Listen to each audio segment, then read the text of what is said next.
আসসালামু আলাইকুম বন্ধুরা, দেখতেই পাচ্ছেন 1460টি পদে বাংলাদেশ পল্লী বিদ্যুতায়ন বোর্ডে একটি নিয়োগ বিজ্ঞপ্তি প্রকাশিত হয়েছে।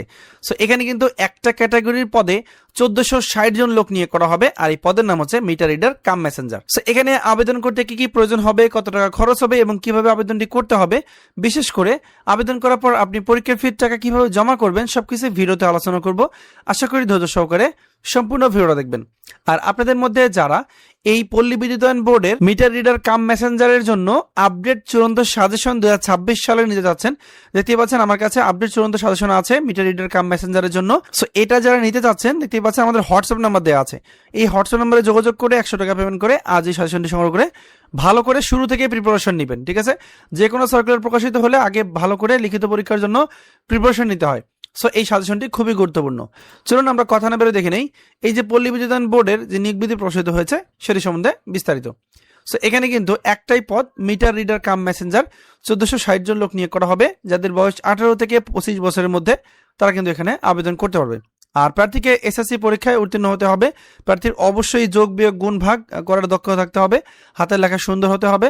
প্রার্থীকে অবশ্যই সৎ, বিশ্বস্ত, উত্তম চরিত্রের অধিকারী এবং সুন্দর ও সুঠাম দেহের অধিকারী সহ ভালো ব্যক্তিত্ব সম্পন্ন হতে হবে। গ্রামগঞ্জের প্রত্যন্ত এলাকায় গিয়ে মিটার রিডিং গ্রহণ এবং বিল বিতরণের মানসিকতা থাকতে হবে এবং পল্লী বিদ্যুৎ সমিতির লক্ষ্য ও কর্মসূচি সম্পর্কে গ্রাহককে অবহিত করতে হবে।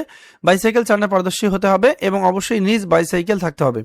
চূড়ান্তভাবে নিয়োগের ক্ষেত্রে নির্বাচিত প্রার্থীদেরকে যোগদানের সময় জামানত দিতে হবে 10,000 টাকা। এটা কিন্তু জামানত, এটা কিন্তু পরে কিন্তু আবার ফেরত পাবেন। ঠিক আছে, আর সর্বমোট আপনাকে বেতন দেওয়া হবে 14,700 টাকা। এছাড়াও চুক্তির নিয়ম অনুযায়ী অন্যান্য ভাতা প্রাপ্ত হবেন। এগুলো ছিল আসলে যোগ্যতা। আর এখানে কিন্তু আবেদন ফি 200 টাকা, সার্ভিস চার্জ সহ 223 টাকা শুধুমাত্র টেলিটক সিম ব্যবহার করে আপনাকে জমা করতে হবে। আবেদন যখন আপনি সাবমিট করবেন, সাবমিট করে ঠিক 72 ঘন্টার মধ্যে। আবেদনটি করার জন্য তাদের যে ওয়েবসাইট দেওয়া আছে BREBHR.telida.com.bd, এই ওয়েবসাইটটির মাধ্যমে আবেদনটি করতে হবে। আর আবেদন গ্রহণ শুরু হবে, দেখতে পাচ্ছেন 7 জুলাই 2026 সকাল 10টা, মানে আগামীকাল হচ্ছে 7 তারিখ, আজকে হচ্ছে 6 তারিখ। সো 7 তারিখ থেকে শুরু হবে সকাল 10টা, যা কিনা চলবে 21 জুলাই পর্যন্ত। সো এই সময়ের মধ্যে আপনাকে আবেদন করতে হবে।